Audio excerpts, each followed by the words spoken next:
You are listening to You Restored with Dr. Kelley Reis.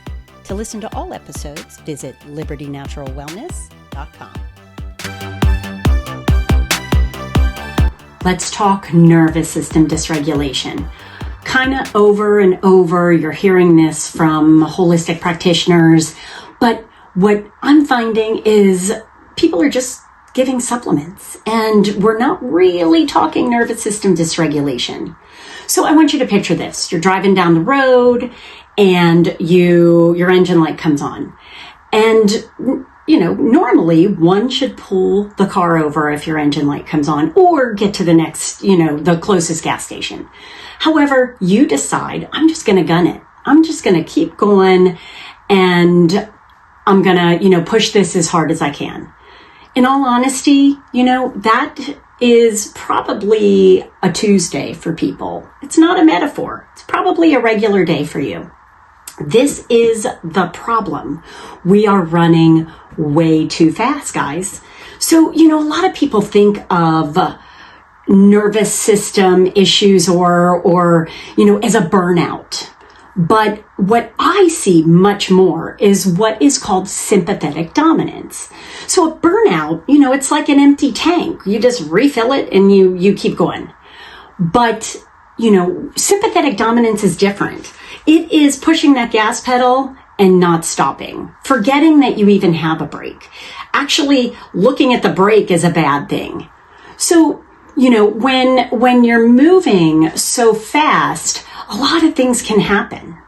Let's talk what sympathetic system and the parasympathetic system is to start with. The sympathetic system is your gas pedal. It is your fight or flight, move, preservation, survival. Parasympathetic, on the other hand, is your brake pedal. That is your rest, digest. It is when you are healing. So many people are running in this sympathetic dominant state and you don't even realize it. One of my clients was talking about, I'm just a mom. And we are getting so confused as to how we are supposed to move through life. We're being so pressured to keep moving that we don't even recognize that we've forgotten about our brake pedal.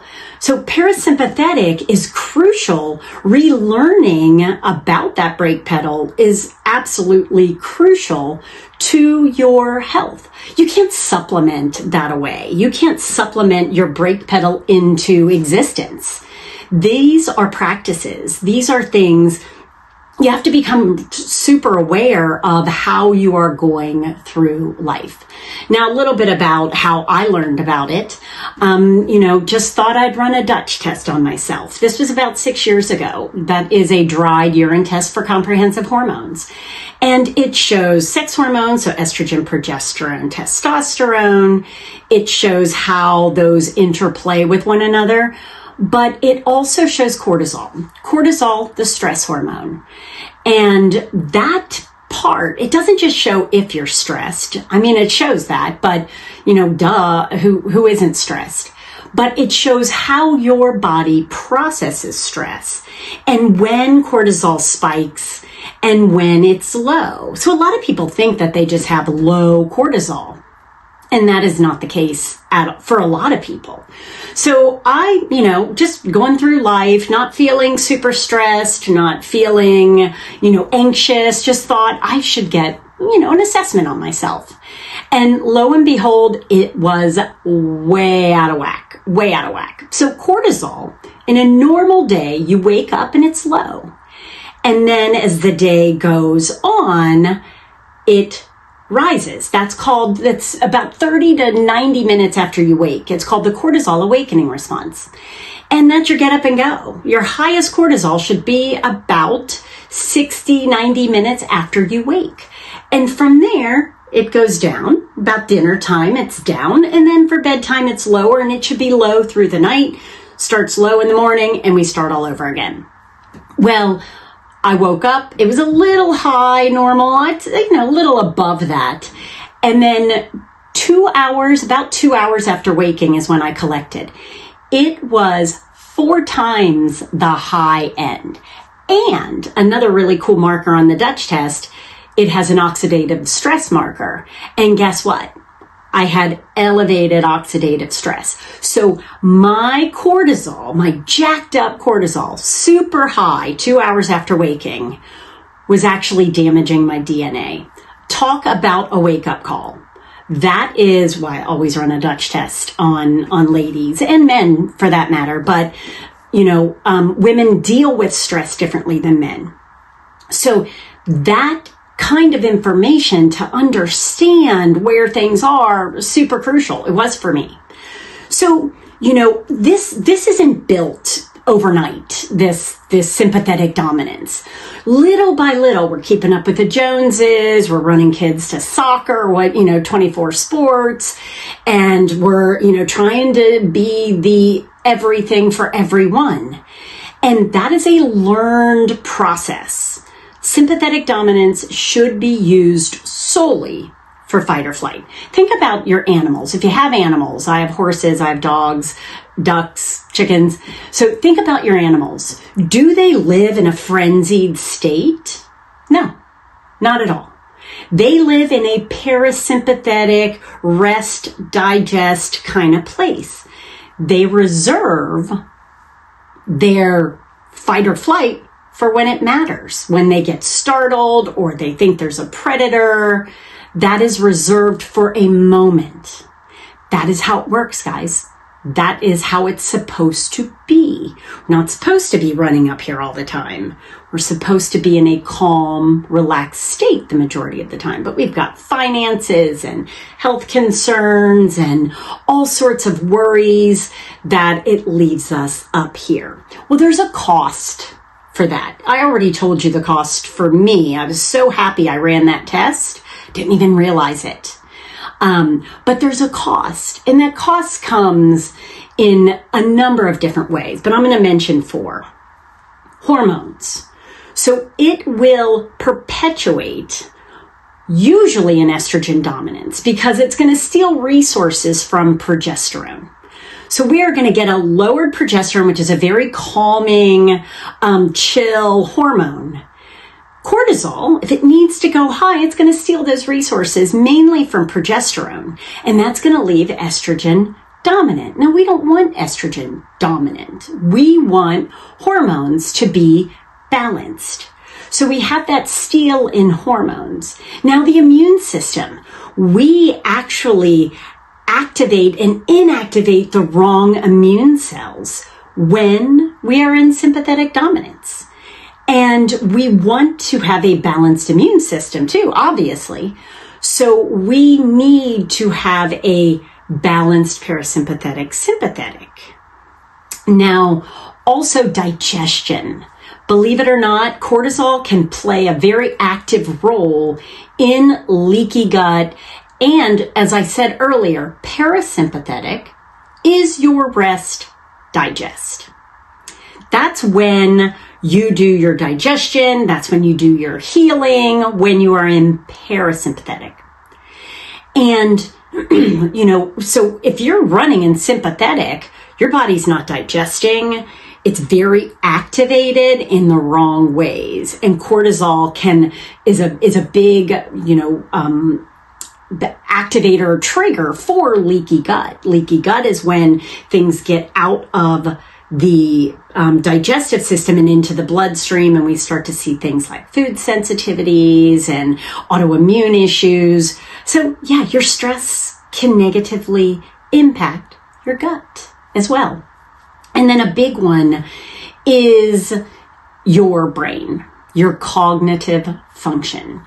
So it diminishes the ability of your prefrontal cortex. That is where you have your executive functions, where you decide, really what is important, organization skills, and it diminishes your ability to utilize those functions of your brain. So when you're running in sympathetic dominance, you are literally cutting down your brain function. So many people come to me thinking that they have dementia, and it's often a stress response. It's a stress response. And, we can't supplement that away either. So we have these issues that are well beyond the stress response, that we need to take that stress response seriously. So if you've ever had a doctor say, oh, it's just stress, fire them immediately. Immediately. Because if that is their response to the stress response, they do not understand basic physiology. So, I'm not here to, sell you a wellness protocol or a supplement stack or anything like that. But what I do want to help you understand is it takes practice to get yourself out of sympathetic dominance. One thing that I really like is what is called extended exhale breathing. And what that is you breathe in through the nose for a count. I usually say 4. You hold that breath for 2 seconds, and then you exhale through the mouth for 8. So the exhale is extended. It's double the inhale. And what this does is it triggers the parasympathetic system, the vagus nerve, and it helps your body recognize that it's safe. If you think, you're running from a bear in the forest, there is no way physiologically you can breathe out longer than you breathe in, right? What are you doing? That's what you're doing. They're equal, breath lengths. And so, to teach your body in that moment that you are actually, in a safe place by extending your exhale, it's training your body. Now, while it triggers the parasympathetic, just doing that isn't going to get you out of sympathetic dominance. You have to actually become very aware of what you're doing. You have to recognize, gosh, I am like running to do chores. I should slow down. Why am I always in such a rush? But the extended exhale breathing is a great thing to do when you wake up, when you are, stressed, before you go to bed, all of that. So the way it works is inhale for 4, hold for 2, exhale for 8. And I like to exhale audibly. It triggers, your brain catches on to what you're doing, and it's more effective that way. So it is a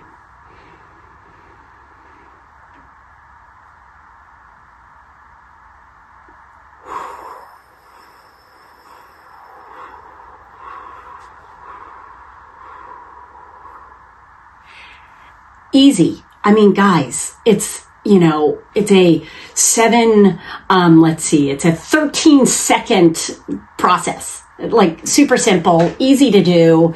You should be doing it all day long. You want to do it, I would say, about 6 times, in a sitting, 2 minutes max. It's so effective at helping you in the moment bring that down.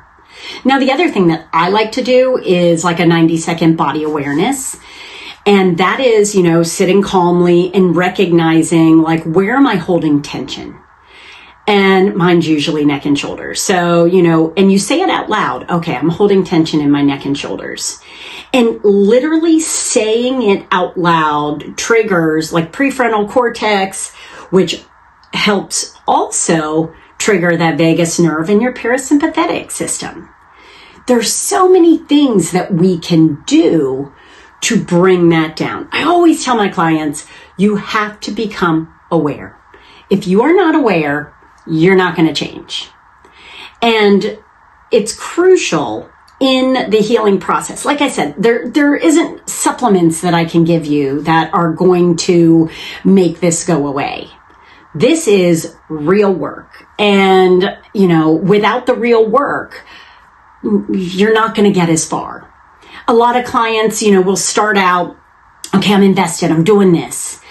And then it peters off and they stop doing it and they're back to rushing around and getting everything done real fast. And if you don't keep that center and recognize that you'll never get out of sympathetic dominance and all the damage that it's doing downstream, you aren't going to make it very far in correcting all of that and correcting your health. It is as root cause as you can get. sympathetic dominance and parasympathetic, we need to make that shift. So, I'm sure most of you have said this statement.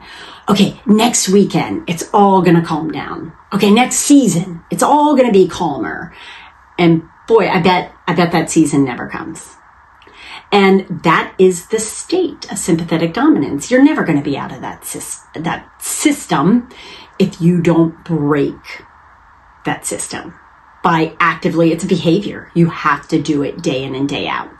So what I'd like you to do is I'd like you to practice just the extended exhale breathing. Do it for 7 days.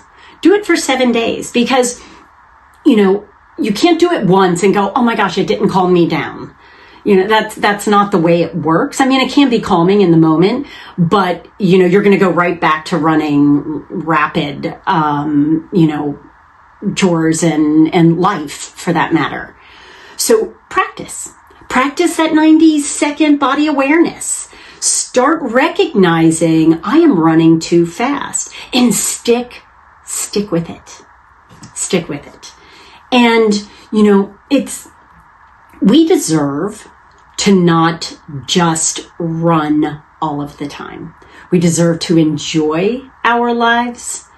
We deserve a slower pace. We deserve health.